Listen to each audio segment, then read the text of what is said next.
To break up any small adhesions, small scar tissue in there, that is then, you know, you get little traumas in there, and your body repairs it with scar tissue, so it's like glue.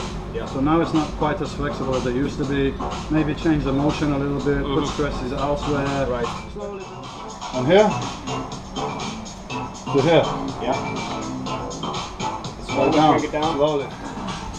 Yeah, a little bit less strain on your left shoulder, huh? Yeah. You could have tightness in the pec as well here. I actually do. Yeah. When you touch it, it hurts. Yeah.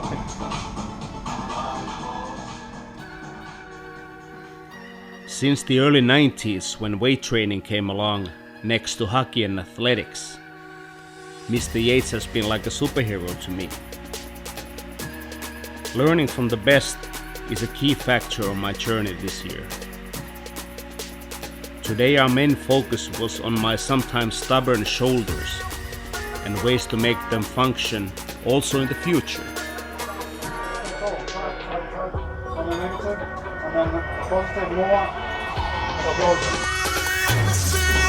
Alright, good.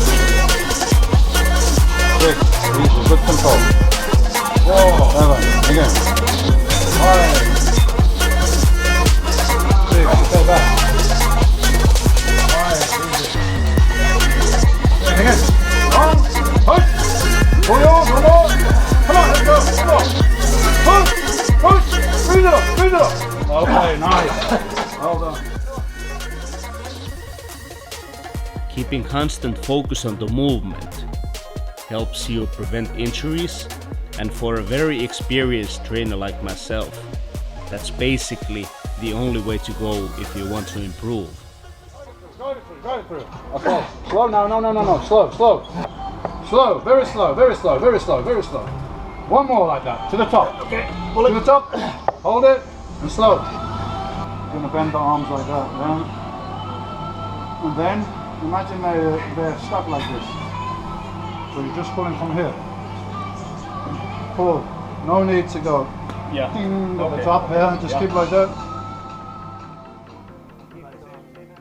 Especially the chest exercises Mr. Yates picked were meant to improve my mobility and shoulder stability. 9, one more, dig in. Perfect, one more perfect breath. Come on, one more, 11, come on, one more. Legs press together, please. Come on, one more. Power. Drive it up. Okay, yours. Next, 2 more, I'm with you, come on. Push. One more, every fiber. Drive, push. Okay, down. Shoulder width, shoulder height. Nothing less but a big that's what we want, man. Yeah. Bag is empty. Shit. Oh.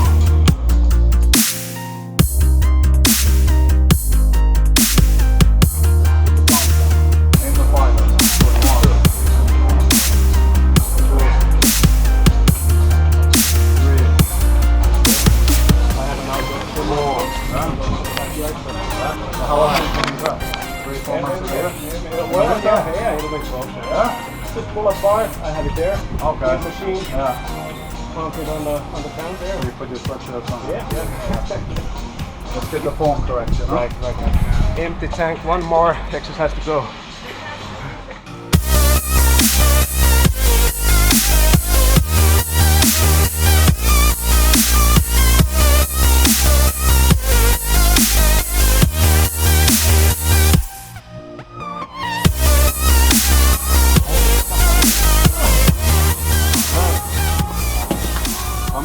How many sets did we do?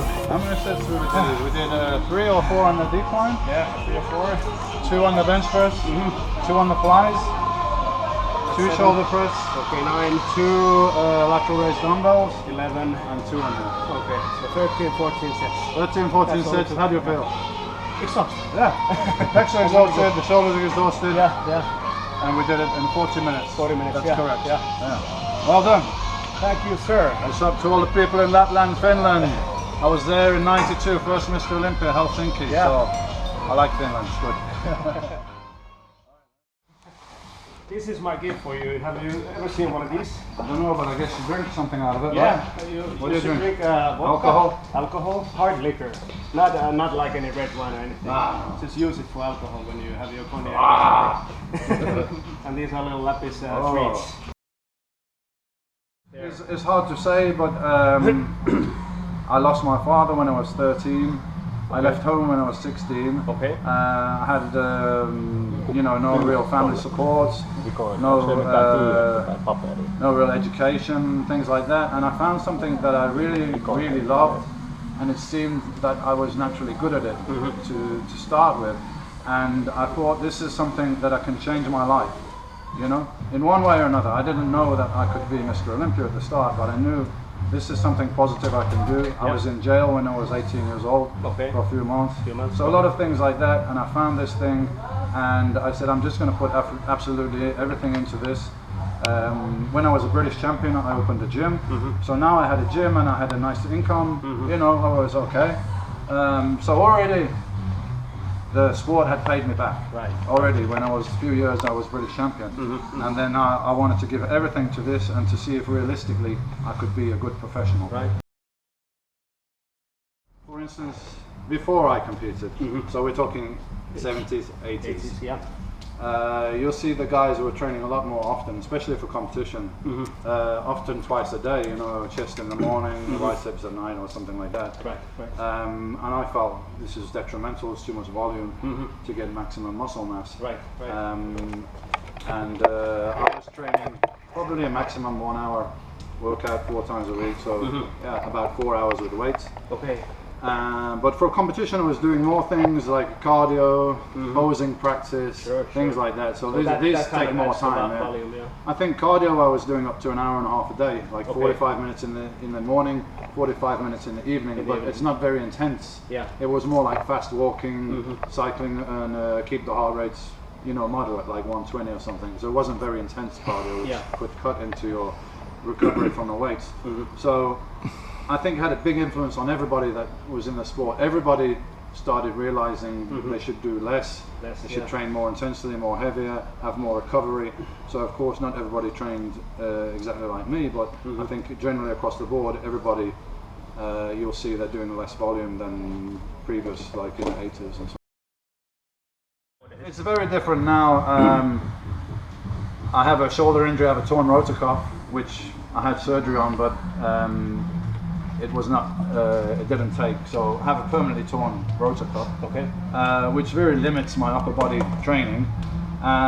So really now I'm doing more flexibility and mobility work. I do yoga, I do cardio, and I do a little bit of weights. I don't do anything for lower body because I do cycling and I do different things, so my legs are already, they're staying big enough anyway. So I do a little bit of weights. Really now is just to maintain some muscle mass.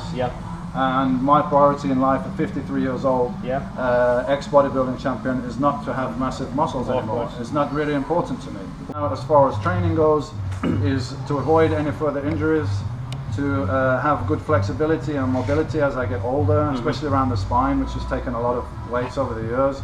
So I think yoga is great for that, and cardiovascular fitness and the quality of life. And even with the cardio, I do intense intervals. Not hours and hours of cardio.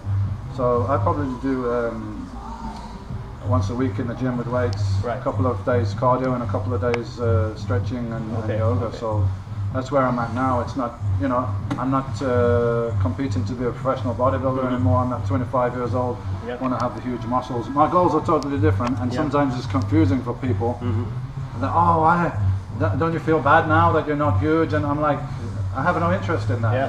You've done it already. People of my age that are still trying to have huge muscles and doing all the training for this, I think it's almost some kind of insecurity that they feel they have to have this image all the time. I don't care about this. I care about my health, my fitness, and my quality of life. Those are my goals now. Of course, when I was 30 years old, I wanted to be the most muscular man in the world. That was my goal then, but it's 20 years on, so I have different goals.